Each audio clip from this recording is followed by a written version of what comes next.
من الشيطان الرجيم. بسم الله الرحمن الرحيم. والعاديات ضبحا فالموريات قدحا فالمغيرات صبحا فأثرن به نقعا فوسطن به جمعا إن الإنسان لربه لكنود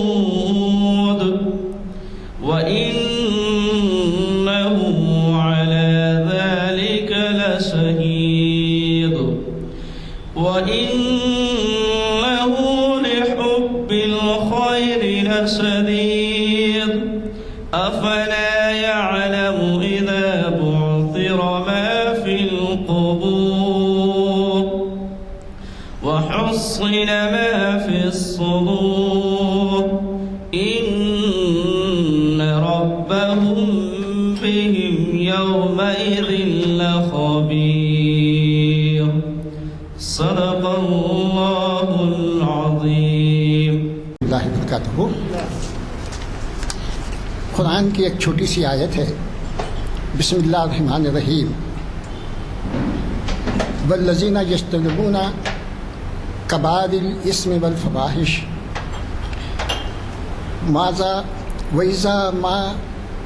وإذا ما غضبوا هم یغفرون. صدق اللہ العظیم. اس آیت کا جو ہے ترجمہ یہ ہے والذین یجتنبون الکبائر الاسم، جو کوئی اپنے کبیرہ گناہوں سے اپنے آپ کو محفوظ رکھتے ہیں اور فواحش بے حیائی کے کاموں سے اپنے آپ کو محفوظ رکھتے ہیں، اور وَإِذَا مَا غَضِبُوا، جب کبھی غصہ آتا ہے تو وہ درگزر وہم یغفرون، درگزر سے کام لیتے ہیں اور معاف کرتے ہیں، بجائے بدلہ وغیرہ لینے کے وہ جو ہے معاف کرتے ہیں.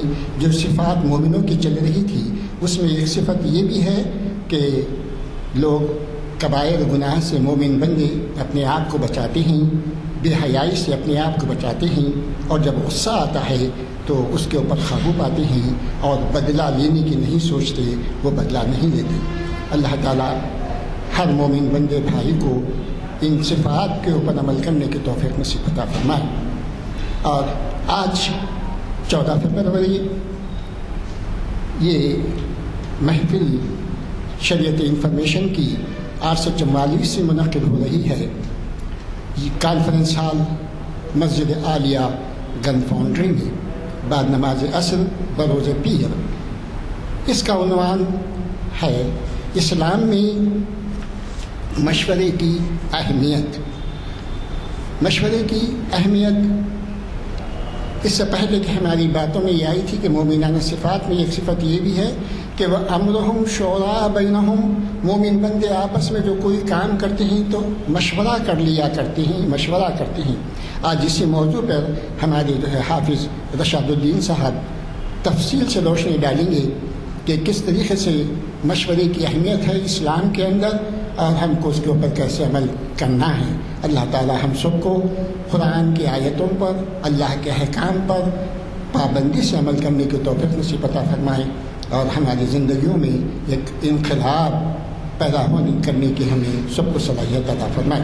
وآخر دعوانا الحمدللہ. میں رشاد الدین صاحب سے گزارش کرتا ہوں کہ وہ تشریف لائیں اور اس موضوع پر روشنی ڈالیں. اللہ وبرکاتہ. نحمده ونصلي على رسوله الكريم اما بعد فاعوذ بالله السميع العليم من الشيطان الرجيم. بسم الله الرحمن الرحيم. وامرهم شورى بينهم. وقال سبحانه وتعالى وشاورهم في الامر فاذا عزمت فتوكل على الله ان الله يحب المتوكلين. صدق الله العظيم. تمام تعریفیں اللہ رب العالمین کے لیے درود و سلام نبی آخر الزمان محمد عربی صلی اللہ علیہ وسلم پر۔ سامعین محترم، میں نے بھی قرآن حکیم کی 2 آیات کے ایک حصے کی تلاوت کی ہے۔ پہلی آیت میں اہل ایمان کی صفات بیان کرتے ہوئے یہ بات بتلائی گئی کہ یہ وہ لوگ ہیں جو اپنے معاملات میں مشورہ کیا کرتے ہیں، وَأَمْرُهُمْ شُورَىٰ بَيْنَهُمْ۔ اور دوسری آیت میں اللہ کے رسول صلی اللہ علیہ وسلم کو حکم دیا گیا ہے کہ اپنے معاملات میں مشورہ کیا کیجیے، اور جب کسی فیصلے پر پہنچ جائیں تو اللہ پر بھروسہ کر کے آگے بڑھ جائیں، بے شک اللہ بھروسہ کرنے والوں کو پسند کرتا ہے۔ اسلام کا جو مزاج ہے وہ شورائیت کا مزاج ہے۔ زندگی کے مختلف معاملات کے اندر انسان کو اس بات کی ضرورت پڑتی ہے کہ وہ دوسروں سے مشورہ کرے، اور مشورے کے نتیجے میں انسان اچھے نتیجے پر پہنچ سکتا ہے۔ کبھی یہ معاملات پرسنل ہوا کرتے ہیں، کبھی یہ معاملات اجتماعی ہوا کرتے ہیں۔ اجتماعی معاملات میں بھی کبھی یہ فیملی افیئرس ہوا کرتے ہیں، اور کبھی یہ معاملات حکومت اور سیاست سے متعلق ہوا کرتے ہیں، کبھی معاشیات سے متعلق ہوا کرتے ہیں۔ زندگی کے مختلف معاملات میں انسانوں کو اس بات کی ضرورت پڑتی ہے کہ وہ مشورہ کریں، خاص طور پر جب کبھی کسی ڈیسیشن کے لینے سے پہلے کشمکش کی کیفیت انسان کے اندر پیدا ہو جائے کہ میں یہ کروں یا وہ کروں۔ ایسے موقع پر انسان صرف اپنی عقل کو عقل کل سمجھنے اور صرف اپنی ہی ذات پر اعتماد کرنے کے بجائے مشورہ کر لیا کرے تو اس کے نتیجے میں اسے فائدہ ہوتا ہے۔ انسان کوشش کرے کہ ایسے لوگوں سے مشورہ کرے جو متعلقہ فن کے ماہر ہوں، متعلقہ علم ان کے پاس ہو، کنسرن سبجیکٹ کی وہ نالج رکھتے ہوں، اور جن کے بارے میں انسان اس بات کا گمان رکھتا ہو کہ وہ میرے ہمدرد ہوں گے، وہ میرے بہی خواہ ہوں گے، جس کے نتیجے میں وہ جو مشورہ دیں گے وہ مشورہ میرے لیے مفید ثابت ہوگا۔ خرطبی کا ایک قول ہے کہ کوئی انسان مشورے سے کبھی ناکام اور نامراد نہیں ہوتا، اور مشورہ ترک کر کے کبھی کوئی بھلائی حاصل نہیں کر سکتا۔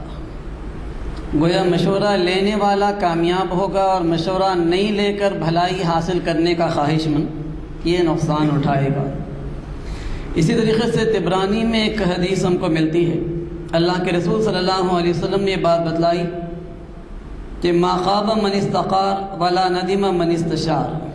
جس نے استخارہ کیا وہ ناکام نہیں ہوتا، اور جس نے مشورہ کیا وہ نہیں پچھتاتا۔ یہاں 2 الگ الگ چیزوں کا تذکرہ ہے، ایک استخارے کا تذکرہ ہے اور دوسرے مشورے کا تذکرہ ہے۔ استخارہ اصلاً یہ ہے کہ انسان اللہ رب العالمین سے راست مشورہ کرتا ہے، اور عام طور پر تو انسان بندوں سے مشورہ کبھی بھی کر سکتا ہے۔ استخارے کا طریقہ ہمارے پاس حدیث کی کتابوں کے اندر موجود ہے کہ انسان کبھی کسی اہم معاملے کے اندر کنفیوژن کا شکار ہو، کشمکش کا شکار ہو، اور کسی نتیجے پر وہ نہیں پہنچ پا رہا ہو، تو اس وقت اللہ کے رسول نے یہ تعلیم دی ہے کہ وہ 2 رکعت نماز ادا کرے، اور 2 رکعت نماز ادا کرنے کے بعد وہ استخارے کی دعا پڑھے۔ استخارے کی دعا حدیث کی ساری کتابوں کے اندر موجود ہے، دعاؤں کی عام کتابوں میں بھی مل جاتی۔ ایک لمبی دعا ہے، اللہم انی استخیرک بعلمک واستقدرک بقدرتک واسألک من فضلک العظیم فإنک تقدر ولا اقدر وتعلم ولا اعلم وانت علام الغیوب۔ ایک لمبی دعا ہے جس میں بندہ اس بات کا اعتراف کرتا ہے کہ پروردگار میرا علم محدود ہے، میں مستقبل کے بارے میں نہیں جانتا، تیرا علم لامتناہی ہے، اور تو مستقبل کا جاننے والا ہے۔ اس معاملے میں میرے لیے جو بہتری ہو اس طرف میری رہنمائی فرما۔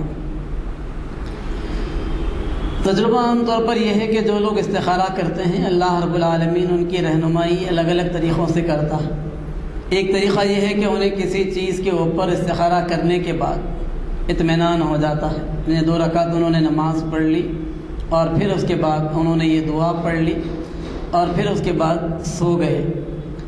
تو صبح اٹھنے کے بعد عام طور پر کسی ایک نتیجے پر وہ پہنچ جاتے ہیں اور آسانی کے ساتھ ڈیسیشن لینے کی پوزیشن میں آ جاتے ہیں۔ کبھی ایک دن میں ایسا نہیں ہوتا، 2 دن یا 3 دن 7 دن تک بھی استخارہ کرنے کی گنجائش موجود ہے۔ بعض موقعوں پر لوگوں کو خواب دکھتا ہے اور اس خواب کے ذریعے سے کوئی اشارہ کیا جاتا ہے، رہنمائی ملتی ہے کہ یہ کام کرنا چاہیے، یہ کام نہیں کرنا چاہیے، اور اس ذریعے سے اللہ رب العالمین بندے کو بتلاتا ہے کہ یہ چیز کرنے میں تمہارے لیے فائدہ ہے۔ تو استخارہ ایک طریقہ ہے جس سے ذریعے سے انسان عالم الغیب سے اصلاً مشورہ حاصل کرتا ہے۔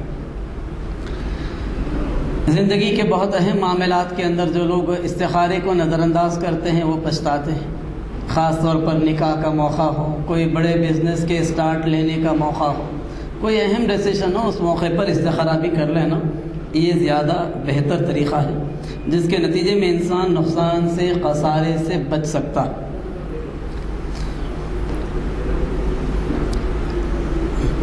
ایک دانشور کا قول یہ ہے کہ مشورہ شرمندگی سے بچاؤ کا قلعہ ہے اور ملامت سے امن میں رہنے کا ذریعہ ہے۔ مشورے کے سلسلے میں بہت سارے لوگوں کے اقوال ملتے ہیں۔ حضرت علی رضی اللہ تعالیٰ عنہ کا ایک قول ہے کہ مشورہ عین ہدایت ہے، اور جو شخص اپنی رائے ہی سے خوش ہو گیا وہ خطرات سے دوچار ہو گیا۔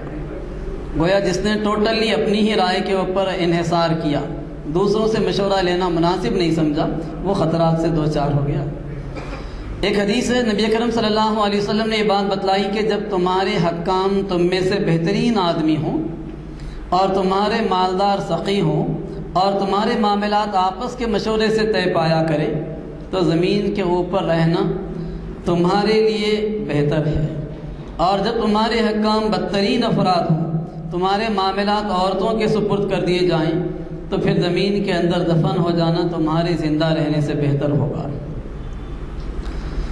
حضرت ابو ہریرہ رضی اللہ تعالیٰ عنہ کہتے ہیں کہ میں نے رسول اکرم صلی اللہ علیہ وسلم سے زیادہ مشورہ کرتے کسی شخص کو نہیں دیکھا، حالانکہ اللہ کے رسول کے پاس وحی آتی تھی اور وحی کی روشنی میں نبی اکرم صلی اللہ علیہ وسلم کو ہدایت ملا کرتی تھی، لیکن اس کے باوجود اللہ کے رسول صلی اللہ علیہ وسلم کثرت سے مشورہ کیا کرتے تھے۔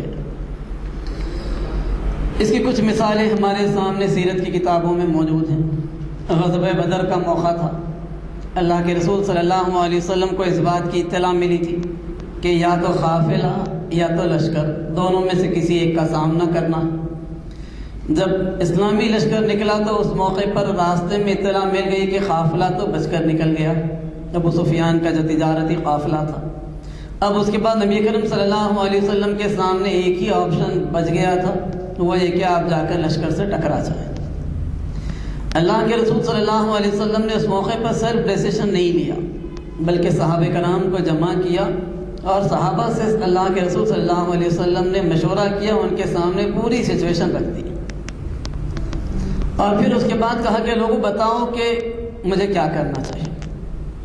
حضرت ابوبکر رضی اللہ عنہ اٹھے اور کہا کہ اللہ کے رسول آپ جو فیصلہ کریں ہم آپ کا ساتھ دینے تیار ہیں، لیکن اللہ کے رسول نے پھر کہا کہ لوگوں مجھے مشورہ دو۔ حضرت عمر اٹھے، انہوں نے بھی اسی بات کو ریپیٹ کیا، لیکن پھر اللہ کے رسول نے کہا کہ لوگوں مجھے مشورہ دو۔ پھر اس کے بعد ایک صحابی اٹھے، حضرت مقداد ابن اسود رضی اللہ عنہ، انہوں نے کہا کہ اللہ کے رسول اگر آپ اس بات کا فیصلہ کریں کہ ہمیں سمندر میں گھوڑے دوڑا دینا ہے تو ہم اس بات کے لیے بھی تیار ہیں۔ اللہ کے رسول نے ان کو دعا دی، خوش ہوئے اللہ کے رسول، لیکن پھر آپ نے کہا کہ لوگوں مجھے مشورہ دو۔ تو ایک انصاری صحابی اٹھے اور انہوں نے کہا کہ اللہ کے رسول کیا آپ کا اشارہ ہماری طرف ہے؟ تو اللہ کے رسول نے کہا کہ ہاں، اس لیے کہ انصاری صحابہ سے ہجرت کے موقع پر جو ایگریمنٹ ہوا تھا اس میں یہ بات تو شامل تھی کہ مدینے پر باہر سے کوئی اٹیک ہو جائے تو وہ دفاع کرنے کے ذمہ دار ہوں گے، لیکن مدینے سے باہر نکل کر جنگ کرنے کے لیے کوئی ایگریمنٹ نہیں تھا۔ اس لیے اللہ کے رسول چاہتے تھے کہ انصاری صحابہ کی طرف سے بھی بات آ جائے، اس لیے آپ نے بار بار کہا کہ لوگوں مجھے مشورہ دو۔ 3 صحابہ سے کی رائے آنے کے باوجود آپ نے انصاری صحابہ کی رائے جاننا چاہا، اور اس موقع پر جب ایک انصاری سردار کی طرف سے رائے آ گئی تب اللہ کے رسول صلی اللہ علیہ وسلم نے ڈیسیشن لے لیا کہ ہم لشکر کے مقابلے کے لیے چلیں گے۔ اسی طریقے سے جب بدر کے جنگ میں بدر کے میدان میں پہنچنے کے بعد ایک جگہ پر پڑاؤ ڈالا تو ایک صحابی نے آ کر پوچھا کہ اللہ کے رسول یہاں پر کیا آپ نے وحی کی روشنی میں پڑاؤ ڈالا ہے؟ اللہ کے رسول نے کہا کہ نہیں، یہ میرا اپنا فیصلہ۔ تو انہوں نے کہا کہ اللہ کے رسول جنگی لحاظ سے اس سے بہتر وہ مقام ہے اور اس کے فائدے بتلائے۔ تو اللہ کے رسول نے اس ایمرجنسی سچویشن میں بھی اس مشورے کو قبول کیا اور اپنے پڑاؤ کی جگہ کو چینج کر دیا۔ پھر اسی طریقے سے جب جنگ میں فتح حاصل ہو گئی تو قیدیوں کے بارے میں پھر مشورہ کیا صحابہ کرام سے۔ حضرت عمر نے مشورہ دیا کہ اللہ کے رسول ہم میں سے جس کا رشتہ دار قیدی کے طور پر آیا ہے وہ اپنے رشتہ دار کو قتل کرے۔ حضرت ابوبکر سے مشورہ کیا تو حضرت ابوبکر نے کہا کہ فدیہ لے کر ان کو چھوڑ دینا بہتر ہے۔ اللہ کے رسول نے حضرت ابوبکر رضی اللہ تعالیٰ عنہ کے مشورے پر عمل کیا، لیکن بعد میں قرآن کی آیت نازل ہوئی جس سے یہ بات معلوم ہوئی کہ حضرت عمر کا جو مشورہ تھا وہ اللہ کی نگاہ میں زیادہ پسندیدہ تھا، لیکن اللہ کے رسول نے حضرت ابوبکر کے مشورے کو ایکسیپٹ کیا اور پھر اس بنیاد پر فدیہ لے کر ان کو چھوڑ دیا گیا۔ جو فدیہ نہیں دے سکتے تھے انہوں نے تعلیم دی مسلمان بچوں کو اور اس کے بعد وہ چھوڑ دیے گئے، لیکن نتیجہ نکلا کہ ان لوگوں نے سازشیں کی اور احد کی جنگ میں زبردست تیاری کے ساتھ آئے۔ یہ چھٹ جانے والے قیدی بھی اس میں شامل تھے اور انہوں نے مسلمانوں کا بڑا نقصان کیا۔ لیکن بہرحال نبی کرم صلی اللہ علیہ وسلم نے مشورہ کرنے کو اور مشورے کے مطابق فیصلہ کرنے کو کبھی نظر انداز نہیں کیا۔ اسی طریقے سے احد کی جنگ کو ہم دیکھیں گے، اللہ کے رسول صلی اللہ علیہ وسلم کو ایک بہت واضح خواب دکھائی دیا تھا جس میں اللہ کے رسول کو یہ بات معلوم ہو گئی تھی کہ ہم اگر مدینے کے باہر نکل کر جنگ لڑیں گے تو ہمارا نقصان ہوگا، اور اللہ کے رسول کی اسی وجہ سے رائے یہ تھی کہ مدینے کے اندر رہ کر ہم ایک ڈیفینسو جنگ لڑیں گے۔ لیکن اس موقع پر حضرت حمزہ رضی اللہ تعالیٰ عنہ نے کہا کہ میں تو اس وقت تک کوئی چیز کھاؤں گا اور پیوں گا نہیں جب تک کہ مدینے سے باہر نکل کر دشمن سے دو ہاتھ نہ کروں۔ پھر وہ صحابہ جنہیں کسی وجہ سے بدر کی جنگ میں شرکت کا موقع نہیں ملا تھا انہوں نے بھی باہر نکل کر جنگ لڑنے پر اصرار کیا۔ پھر کچھ نوجوان صحابہ تھے انہوں نے بھی اصرار کیا۔ اللہ کے رسول صلی اللہ علیہ وسلم نے جب ان لوگوں کی رائےوں کو سنا تو آپ اپنے حجرے میں گئے اور وہاں پر جا کر آپ نے جنگی لباس پہن لیا اور باہر آئے۔ اس دوران میں بعض تجربے کار صحابہ نے ان نوجوانوں کو سمجھایا تو ان نوجوانوں کو احساس ہوا کہ ہم نے نبی کرم صلی اللہ علیہ وسلم کے ساتھ اصرار کر کے صحیح نہیں کیا، اور کہا اس موقع پر کہ اللہ کے رسول آپ کی جو رائے ہے اس لحاظ سے فیصلہ کیجیے، ہم اصرار نہیں کرتے۔ تو اللہ کے رسول نے اس موقع پر وہ تاریخی جملہ کہا تھا کہ نبی جب ہتھیار باندھ لیا کرتا ہے تو پھر اس کے بعد فیصلہ تبدیل نہیں کیا کرتا۔ اللہ کے رسول صلی اللہ علیہ وسلم باہر نکلے اسلامی لشکر کے ساتھ، اور احد کے مقام پر مسلمانوں کا اہل مکہ کے لشکر سے ٹکراؤ ہوا، اور اس جنگ میں مسلمانوں کو ایک زبردست قسم کی شکست ہوئی، 70 صحابہ شہید ہو گئے، خود نبی کرم صلی اللہ علیہ وسلم زخمی ہوئے۔ لیکن اللہ کے رسول نے اپنی پوری زندگی کبھی یہ نہیں کہا کہ تمہارے مشورے پر اصرار کے نتیجے میں یہ نقصان ہوا ہے، آپ نے کبھی نہیں کہا۔ اسی وجہ سے اسلام کی تعلیم یہ ہے کہ مشورہ کر کے انسان کو فیصلہ کرنا چاہیے، اور اجتماعی مشورہ آنے کے بعد اگر کوئی فیصلہ ہو جائے اس میں نقصان بھی ہو جائے تو انسان کو اسے برداشت کر لینا چاہیے۔ پھر اسی طریقے سے خندق کا معاملہ، حضرت سلمان فارسی رضی اللہ تعالیٰ عنہ نے مشورہ دیا کہ اللہ کے رسول ہم مدینے میں رہ کر ایک دفاعی جنگ لڑنے کا جب فیصلہ کر چکے ہیں تو ہم اہل فارس یہ کیا کرتے تھے کہ باہر سے کوئی طاقتور لشکر آئے تو اطراف سے ہم بڑا گڑھا کھود لیا کرتے تھے۔ ڈیپتھ کے لحاظ سے اور ویڈتھ کے لحاظ سے وہ اتنا چوڑا اور گہرا ہوا کرتا تھا کہ اس کو پار کرنا آسان نہیں ہوا کرتا تھا، گھوڑے کا اس کے اوپر سے چھلانگ لگا کر آنا مشکل ہوتا تھا۔ اللہ کے رسول کو یہ مشورہ پسند آیا اور عرب کی تاریخ میں پہلی مرتبہ خندق کھود کر جنگ لڑی گئی۔ تو اللہ کے رسول نے اس طریقے سے حضرت سلمان فارسی کے ایک بالکل نئے مشورے کو قبول کیا اور اسے نافذ کیا۔ اسی طریقے سے ایک موقع پر قبیلہ بنو غطفان سے اللہ کے رسول صلی اللہ علیہ وسلم نے گفتگو کی، اور پھر ایک نتیجے پر اللہ کے رسول قریب پہنچ گئے تھے کہ سالانہ جو کچھ بھی پیداوار ہوگی اس کا 1/3 حصہ ان لوگوں کو دے دیں گے ایگریمنٹ کے بعد۔ لیکن اللہ کے رسول کی اس رائے سے کھل کر اختلاف کیا اس موقع پر حضرت سعد بن عبادہ اور سعد بن معاذ رضی اللہ تعالیٰ عنہ۔ تو اللہ کے رسول نے اپنی رائے کو واپس لے لیا اور وہ ایگریمنٹ نہیں کیا، چونکہ یہ دو جلیل القدر اصحاب تھے جو مدینے کے سرداروں میں سے تھے، انصاری صحابہ۔ تو اللہ کے رسول نے ان کی رائے کی اہمیت کو محسوس کرتے ہوئے وہ ایگریمنٹ جس کے کرنے کے سلسلے میں آپ قریب نتیجے پر پہنچ چکے تھے، آپ نے اپنی رائے واپس لے لی۔ اسی طریقے سے ایک معاملے میں حدیبیہ کے موقع پر حضرت ابوبکر رضی اللہ تعالیٰ عنہ نے ایک مشورہ دیا تو اللہ کے رسول نے اس مشورے کو قبول کر لیا۔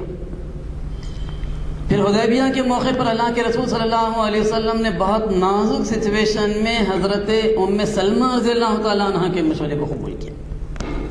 جب اللہ کے رسول نے فیصلہ کر لیا کہ ہم یہاں سے بغیر عمرہ کیے واپس ہو جائیں گے، اور ایک ایگریمنٹ جس میں مسلمان بظاہر دب کر صلح کر رہے تھے وہ بات طے پا گئی، اور اللہ کے رسول نے صحابہ سے کہا کہ یہیں پر تم کو اپنے بال کٹوانا ہے، یہیں پر غسل کرنا ہے، احرام کھول دینا ہے، یہیں سے ہم واپس چلیں گے۔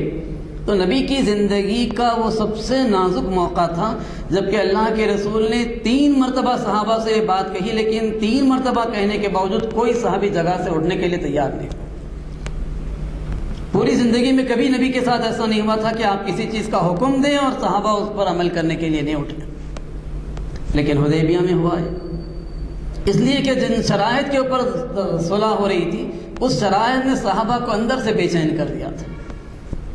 اللہ کے رسول حضرت ام سلمہ رضی اللہ تعالیٰ عنہ کے خیمے میں تھکے قدموں کے ساتھ داخل ہوئے اور کہا کہ ام سلمہ نہیں معلوم کہ آج میرے ساتھیوں کو کیا ہو گیا ہے کہ وہ میری اطاعت کے لیے تیار نہیں۔ تو اللہ کے رسول سے انہوں نے کہا کہ اللہ کے رسول ایسا نہیں ہے کہ وہ آپ کی اطاعت کے لیے تیار نہیں ہیں، بلکہ صلح کے لیے جو شرائط طے کی گئی ہیں اس نے ان کے دلوں کو زخمی کیا ہوا ہے۔ میرا مشورہ یہ ہے کہ آپ خود اپنے بال کٹوائیں، آپ خود غسل کر لیں، احرام کھول دیں، اپنے جانور کو ذبح کر دیں، پھر دیکھیں کہ آپ کے ساتھی آپ کو فالو کرتے ہیں یا نہیں کرتے۔ اللہ کے رسول صلی اللہ علیہ وسلم کو یہ مشورہ پسند آیا۔ جب آپ نے یہ کیا تو صحابہ ایک کے بعد دیگر اٹھتے گئے اور انہوں نے سب اللہ کے رسول کی اتباع کی۔ اسی طریقے سے تاریخ بتلاتی ہے کہ واقعہ افک جبکہ حضرت عائشہ رضی اللہ تعالیٰ عنہ کے اوپر الزام لگایا گیا تھا، اللہ کے رسول نے اس موقع پر بھی لوگوں سے مشورہ کیا۔ اذان کا معاملہ تھا کہ لوگوں کو کس طریقے سے نماز کے لیے جمع کیا جائے، چونکہ اس سلسلے میں کوئی واضح حکم آیا نہیں تھا۔ اللہ کے رسول صلی اللہ علیہ وسلم نے صحابہ کی محفل منعقد کی، مشورہ کیا، تو لوگوں نے مختلف تجاویز دی کہ ایسا کیا جائے ویسا کیا جائے لوگوں کو جمع کرنے کے لیے۔ کسی بھی تجویز پر اللہ کے رسول صلی اللہ علیہ وسلم کو اطمینان نہیں ہوا۔ دوسرے دن 2 صحابہ آئے اور انہوں نے کہا کہ اللہ کے رسول ہم نے خواب میں دیکھا ہے کہ کوئی شخص ان الفاظ میں لوگوں کو بلا رہا ہے، اور انہوں نے اذان کے الفاظ پورے پڑھ کر سنائے۔ اللہ کے رسول صلی اللہ علیہ وسلم نے اس موقع پر حکم دیا کہ آئندہ سے لوگوں کو نماز کے بلانے کے لیے یہ طریقہ اختیار کیا جائے۔ واضح رہے کہ خوابوں کے بارے میں اسلامی شریعت کا یہ ماننا ہے کہ سچے خواب نبوت کا 46واں حصہ ہیں۔ اللہ کے رسول صلی اللہ علیہ وسلم کے بعد نبوت کا سلسلہ تو ختم ہو گیا، لیکن سچے خوابوں کا سلسلہ یہ بہرحال باقی رہے گا، جس کے ذریعے سے اللہ بندوں کی وقتاً فوقتاً رہنمائی کیا کرتا ہے۔ اسی طریقے سے جب یہ بات طے پا گئی کہ مشورے کی یہ اہمیت ہے، خود نبی کرم صلی اللہ علیہ وسلم نے اہم معاملات میں مشورہ کیا ہے، تو یہ بات بھی سوچنی چاہیے کہ مشورہ کن سے کیا جانا چاہیے۔ ظاہری بات ہے کہ انسان ہر آدمی سے مشورہ نہیں کر سکتا، تو اس سلسلے میں ایک حدیث ہم کو ملتی ہے کہ مشورہ عقل مندوں سے کرو، اس کے نتیجے میں کامیابی ملے گی، اور عقل مندوں کی مخالفت نہ کرو ورنہ شرمندگی ہوگی۔ جن اصحاب کے بارے میں یہ معلوم ہو کہ وہ سوچنے سمجھنے والے ہیں، صاحب عقل ہیں، اور ان کا مشورہ بہتر ہوگا تو ان کی خواہ مخالفت کرنا اور ان کے مشورے کو نہیں قبول کرنا، ریجیکٹ کر دینا بغیر کسی بنیاد کے، یہ اس کے اوپر ہی بات بتلائی گئی ہے کہ اس کے نتیجے میں شرمندگی ہوگی ہے۔ عبداللہ ابن حسن کہا کرتے تھے کہ جاہل کے مشورے سے بچو، چاہے وہ تمہارا خیر خواہ ہی کیوں نہ ہو۔ جیسا کہ تم عقلمند کی دشمنی سے بچتے ہو، اس لیے کہ جاہل خیر خواہی میں بھی غلط مشورہ دے سکتا ہے، علم کی کمی، عقل کی کمی، فہم و بصیرت اور ویژن کی کمی، اس کے نتیجے میں جو مشورہ آ سکتا ہے وہ مشورہ انسان کو نقصان پہنچا سکتا ہے۔ اللہ کے رسول صلی اللہ علیہ وسلم شیخین کی رائے کو جمہور صحابہ کی رائے پر اہمیت دیا کرتے تھے۔ شیخین سے مراد حضرت ابوبکر اور حضرت عمر رضی اللہ تعالیٰ عنہ ہیں، ان دونوں کو ملا کر شیخین کہا جاتا ہے۔ تو حضرت ابوبکر اور حضرت عمر کو ایک موقع پر اللہ کے رسول نے بات بتلائی۔ مسند احمد کی ایک روایت ہے کہ جب تم دونوں کسی رائے پر متفق ہو جاؤ تو پھر میں تم دونوں کے خلاف نہیں کرتا۔ گویا حضرت ابوبکر اور حضرت عمر کسی اوپینین پر، کسی رائے پر وہ متفق ہو جائیں تو اللہ کے رسول نے ان کے سامنے اظہار کیا کہ میں اس کے خلاف نہیں جاتا، اس کے خلاف میں فیصلہ نہیں کرتا۔ صرف اکثریت کا اعتبار نہیں ہے، بلکہ اسلام یہ چاہتا ہے کہ وہ لوگ جو عقل و بصیرت رکھتے ہیں، فہم رکھتے ہیں، دانش مند ہیں، ان کے مشورے کو اہمیت دی جانی چاہیے۔ پھر اسی طریقے سے اسلام مشیر کے فرائض بھی بتلاتا ہے، جو آدمی مشورہ دے اس کے فرائض بھی بتاتا ہے۔ اس سلسلے میں سب سے پہلی چیز یہ کہ اگر کسی معاملے کی بصیرت ہے، کسی معاملے کا علم ہے تو مشورہ دینا چاہیے، ورنہ معذرت کر لینا چاہیے۔ کسی چیز کی نالج نہیں ہے، کسی چیز کے بارے میں ڈیٹیل معلوم نہیں ہے، اس سبجیکٹ کے بارے میں معلومات نہیں رکھنے کے باوجود انسان سے پوچھا جائے تو اور وہ خواہ مشورہ دے دے علم نہیں رکھنے کے باوجود، تو اس کے نتیجے میں نقصان پہنچا سکتا ہے۔ اسے اپنی بے بسی کا اظہار کرنے یا معذرت کرنے میں تکلف ایسے موقع پر نہیں کرنا چاہیے۔ دوسرا یہ کہ غلط مشورہ جان بوجھ کر انسان کو ہرگز نہیں دینا چاہیے۔ اس سلسلے میں مسند احمد کی ایک روایت یہ بھی ہے کہ جس نے اپنے بھائی سے مشورہ کیا اور اس نے ایسا کوئی مشورہ دیا جس کے علاوہ میں وہ کامیابی سمجھتا تھا تو اس نے خیانت کی۔ گویا کہ انسان جانتا ہے کہ یہ کام کے کرنے میں نقصان ہے لیکن مشورہ دے کے وہ کام کرو، تو مسند احمد کی یہ روایت بتلاتی ہے کہ اس نے خیانت کی، اس نے مشورے کا حق ادا نہیں کیا۔ اسی طریقے سے صرف سامنے والے کو خوش کرنے کے لیے غلط مشورہ دینا یہ بھی مناسب نہیں ہے۔ تاریخ بتلاتی ہے کہ اکثر و بیشتر بادشاہوں کے دربار میں ایسے لوگ رہے ہیں جنہوں نے خواہ خوش کرنے کے لیے مشورے دیے ہیں اور اس کے نتیجے میں حکمرانوں کو نقصان اٹھانا پڑا ہے۔ مشیر کی جو تیسری ذمہ داری ہے وہ یہ کہ مشورے کو وہ امانت سمجھے اور اسے راز میں رکھے۔ المستشار و مؤتمن، ترمذی کی یہ حدیث کہ بعض موقعوں پر انسان چاہتا ہے کہ کسی سے مشورہ کرے اور وہ چاہتا ہے کہ وہ بات کانفیڈینشیل رہے، وہ بات لیک نہ ہو جائے، کسی اور کے علم میں نہ آنے پائے، تو ویسے موقع پر انسان کو چاہیے کہ اس راز کو راز ہی رکھے، اور سامنے والا یہ بات اس امید کے ساتھ کرتا ہے کہ یہ بات راز میں رہے گی بعد میں لیکن اس کی پبلسٹی کر دی جائے تو اس کے نتیجے میں ظاہری بات ہے کہ مشورہ لینے والے کو شدید تکلیف ہوگی۔ پھر چوتھی چیز یہ کہ مشیر کی ذمہ داری یہ ہے کہ وہ صرف مشورہ دے، اپنی رائے زبردستی تھوپنے کی کوشش نہ کرے۔ جو چیز وہ بہتر سمجھتا ہو اس سلسلے میں اس کو رائے دے دینی چاہیے، لیکن اصرار کرنا کہ میرے ہی مشورے کو مانو، میرے مشورے کے علاوہ کسی اور کے مشورے کو مانو گے تو تم غلط کرو گے، یہ رویہ صحیح نہیں ہے۔ اللہ کے رسول صلی اللہ علیہ وسلم نے ایک موقع پر ایک خاتون کو مشورہ دیا۔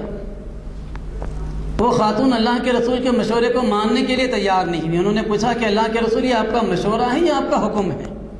اللہ کے رسول نے کہا کہ حکم نہیں ہے، مشورہ ہے۔ تو انہوں نے کہا کہ میں نہیں ماننا چاہتی، میں چاہتی ہوں کہ مجھے اپنے شوہر سے الگ ہی کر دیا جائے۔ تو اللہ کے رسول نے پھر علیحدگی کروا دی۔ تو اللہ کے رسول نے اصرار نہیں کیا کہ میرے مشورے کو تم ہر حال میں قبول کر لو، بلکہ اللہ کے رسول نے مشورہ دیا، لیکن جب انہوں نے وضاحت سے یہ پوچھ لیا کہ یہ حکم نہیں ہے صرف مشورہ ہے تو اللہ کے رسول صلی اللہ علیہ وسلم سے انہوں نے مطالبہ کیا اور اللہ کے رسول نے ان کے مطالبے کو پورا کر دیا۔ مشورے کے سلسلے میں پھر ایک اور چیز ذہن میں رہنی چاہیے کہ اس بارے میں عمر یا جنس کی کوئی قید نہیں۔ بعض موقع پر کم عمر لوگوں کی طرف سے بھی بڑا اچھا مشورہ آ سکتا ہے۔ حضرت عبداللہ ابن عباس رضی اللہ تعالیٰ عنہ بہت کم عمر تھے، اگر جلیل القدر صاحب ہیں، عشر مبشرہ ہیں، ان لوگوں اور ان کے ہم عمر لوگوں کے بالمقابل اگر دیکھا جائے تو وہ بہت کم عمر تھے، لیکن اس کے باوجود اکثر و بیشتر لوگ ان سے مشورہ کیا کرتے تھے۔ اس وجہ سے مشورہ کیا کرتے تھے کہ وہ بڑے دانش مند تھے، باوجود یہ کہ بچے تھے، لیکن اس کے باوجود ان کا فہم، ان کی بصیرت، ان کی قابلیت اور صلاحیت ایسی تھی کہ لوگ ان سے مشورہ کیا کرتے تھے۔ اسی طریقے سے اللہ کے رسول صلی اللہ علیہ وسلم کا وہ واقعہ میں نے آپ کے سامنے رکھا جس میں آپ نے خاتون کے مشورے پر عمل کیا۔ تو عورت سے مشورہ بھی کیا جا سکتا ہے، بچوں سے بھی مشورہ کیا جا سکتا ہے۔ مشورہ کرنے میں نہ جنس کی کوئی قید ہونی چاہیے، نہ عمر کی کوئی قید ہونی چاہیے۔ کوئی بھی شخص جو اچھا مشورہ دینے کے قابل ہو، اس کے مشورے پر غور کیا جانا چاہیے۔ پھر مزید مشورے کے سلسلے میں ایک چیز یہ ہے کہ بن مانگے خواہ مشورہ دینا بھی مناسب نہیں ہے۔ چنانچہ اس سلسلے میں یہ ہدایت ہم کو ملتی ہے کہ جو شخص تمہاری رائے سے بے پرواہ ہو تو تم کو بھی اس سے بے پرواہ رہنا چاہیے، خواہ مشورہ نہیں دینا چاہیے۔ ہاں اگر یہ محسوس کرو کہ خاموش رہنے میں، مشورہ نہیں دینے میں نقصان ہو جانے کا اندیشہ ہے تو پھر اس موقع پر خاموشی بہتر نہیں ہے، اس موقع پر مشورہ آگے بڑھ کر بھی دیا جا سکتا ہے۔ پھر اس کے ساتھ ساتھ قرآن حکیم میں بات بتلائی کہ فَإِذَا عَزَمْتَ فَتَوَكَّلْ عَلَى اللَّهِ۔ یہ ساری مشورہ کرنے کی ایکسرسائز کرنے کے بعد انسان کوئی نتیجے پر پہنچ جائے، کوئی فیصلہ کر لے تو پھر اس کے بعد اللہ کے بھروسے پر آگے بڑھ جانا چاہیے۔ مشورہ ہو گیا اور پھر اس کے بعد انسان ایک نتیجے پر پہنچ گیا، لیکن اس کے باوجود پھر کنفیوژن کا شکار ہے کہ یہ کروں وہ کروں، ایسا کروں تو ایسا ہوگا، ویسا کروں تو ایسا ہوگا۔ مشورہ کرنے کے بعد انسان کو اللہ پر بھروسہ کرنا چاہیے، تقدیر کے اوپر یقین رہنا چاہیے اور انسان آگے بڑھ جانا چاہیے، اس لیے کہ اگر اللہ رب العالمین نے مشورے کے باوجود اس کے مقدر میں نقصان رکھا ہے تو بہرحال وہ نقصان ہو کر رہے گا، لیکن مشورہ نہیں کر کے اپنی عقل کو سب کچھ سمجھ کر انسان بغیر مشورہ کرے فیصلہ کرے اور پھر اس کے بعد پچھتاتا رہے، یہ انسان کے لیے مناسب رویہ نہیں۔ حضرت عمر فاروق رضی اللہ تعالیٰ عنہ کو اللہ رب العالمین نے بہت طویل عرصہ خلیفہ کی حیثیت سے ذمہ داری انجام دینے کا موقع دیا۔ 10 سال سے زائد عرصہ وہ خلیفہ رہے اور ان کے دور میں بہت اہم معاملات ایسے پیش آئے جس میں ان کو بار بار مشورہ لینا پڑا۔ مثال کے طور پر فتوحات ہو رہی تھی، نئے نئے شہر فتح ہو رہے تھے۔ عام قاعدہ اسلام کا یہ ہے کہ کوئی جگہ پر اسلامی لشکر کو کامیابی مل جائے تو 80% مال غنیمت یہ فوجیوں میں تقسیم کر دیا جائے گا، 20% جو ہوگا وہ بیت المال میں جمع کیا جائے گا، اور قرآن کے بارے میں یہ ہدایت دی ہے کہ وہ رسول اور پھر رسول صلی اللہ علیہ وسلم جہاں پر مناسب طور پر خرچ کرنا چاہیں، کچھ ہیڈ آف اکاؤنٹ بھی اس کے قرآن نے بتلا دیے ہیں، وہاں پر استعمال ہونا چاہیے۔ لیکن جب نئے نئے شہر فتح ہو رہے تھے اور اس کے نتیجے میں بڑی بڑی زمینات مسلمانوں کے قبضے میں آ رہی تھی تو حضرت عمر مناسب نہیں سمجھتے تھے کہ زمینیں پوری کی پوری زمینیں تقسیم کر دی جائیں۔ اس موقع پر انہوں نے مشورہ کیا اور اس مشورے کے مطابق انہوں نے فیصلہ لیا۔ اسی طریقے سے ہم دیکھتے ہیں کہ ایک موقع آیا کہ جنگ نہاون ایک بہت بڑی جنگ تھی، بہت اہم جنگ تھی، اس میں حضرت عمر رضی اللہ تعالیٰ عنہ کو جانا چاہیے یا نہیں جانا چاہیے، اس مسئلے پر انہوں نے بعض جلیل القدر صحابہ کو بلا کر مشورہ کیا۔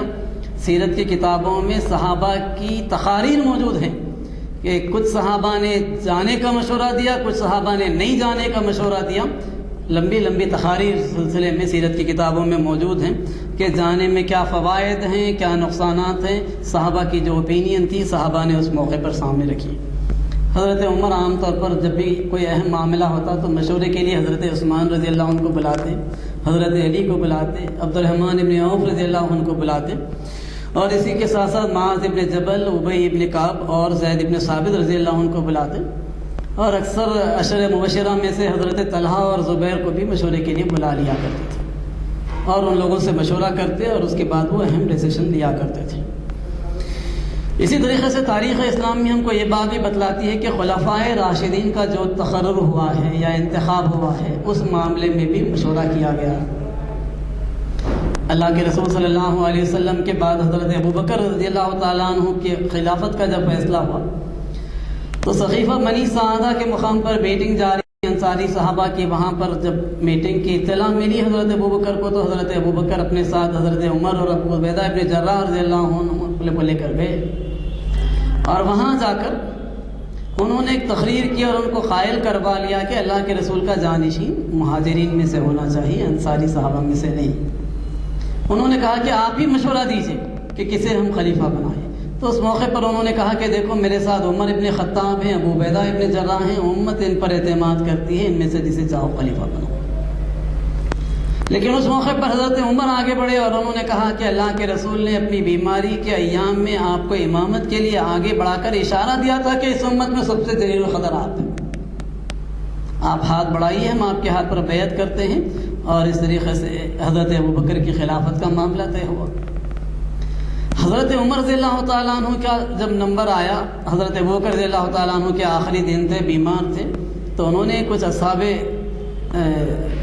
بصیرت کو بلایا اور بلا کر کہا کہ میں جانشین کا فیصلہ کرنا چاہتا ہوں۔ لوگوں نے کہا کہ اچھا خیال ہے، کسے بنانا چاہتے ہیں؟ تو تب کہا کہ حضرت عمر کو بنانا چاہتا ہوں۔ انہوں نے کہا کہ مزاج کی سختی ہے ان کے اندر۔ حضرت ابوبکر نے کہا کہ خلیفہ بن جائیں گے تو یہ سختی نرمی میں تبدیل ہو جائے گی۔ انہوں نے مشورہ کیا اور لوگوں کو کنونس کیا اور پھر اس کے بعد اپنے ڈیسیژن کا اعلان کر دیا۔ حضرت عمر جب زخمی ہو گئے تھے، ان کا آخری وقت آ گیا، تو اس موقع پر حضرت عمر نے ایک 6 رکنی کمیٹی بنائی اور اس کمیٹی کو انہوں نے یہ ذمہ داری دی کہ 3 دن کے اندر اندر وہ آپسی مشورے سے میرے جانشین کا فیصلہ کریں۔ تو اس طریقے سے اس مشورے کے بعد حضرت عثمان غنی رضی اللہ تعالیٰ عنہ کو خلیفہ بنانے کا فیصلہ۔ تو تاریخ بتلاتی ہے کہ مختلف مواقع پر لوگوں نے مختلف طریقوں سے مشورے کیے اور اس مشورے کی روشنی میں ڈیسیشنز لیے اور پھر اس ڈیسیشنز کو لوگوں نے امپلیمنٹ کیا۔ اس سلسلے میں اس کو بھی ذہن میں رہنا چاہیے کہ اختلافی مسائل جب کبھی آئیں تو وہاں پر کھل کر حسب ضرورت ڈیبیٹ بھی کر لینی چاہیے۔ بعض معاملے میں لوگوں کی مختلف رائے ہو سکتی ہے، خاص طور پر اجتماعی معاملات جب طے پانے ہوں تو وہاں پر کھل کر اوپن ڈسکشن ہو جانا چاہیے اور پھر اس کے بعد فیصلہ کرنا چاہیے۔ فیصلہ اگر امیر ہے، صدر ہے، کسی جگہ کے ذمہ دار ہیں، ان کی رائے کے خلاف بھی فیصلہ ہو سکتا ہے، اس بات کی پوری گنجائش ہمیشہ رکھنا چاہیے۔ فیصلہ کرتے ہوئے جذبات سے کام لینا یہ بالکل غیر دانش مندانہ طرز عمل ہے۔ فیصلہ کرتے ہوئے انتہائی کول ہو کر ٹھنڈے دل سے انسان فیصلہ کرے، ہاں عمل کے موقع پر انسان بھرپور عزم کے ساتھ اور حوصلے کے ساتھ میدان میں آئے۔ پھر ساتھ ہی ساتھ یہ کہ فیصلہ کرتے ہوئے یا مشورہ دیتے لیتے ہوئے عدل کے تقاضوں کو کبھی نظر انداز نہیں کرنا چاہیے۔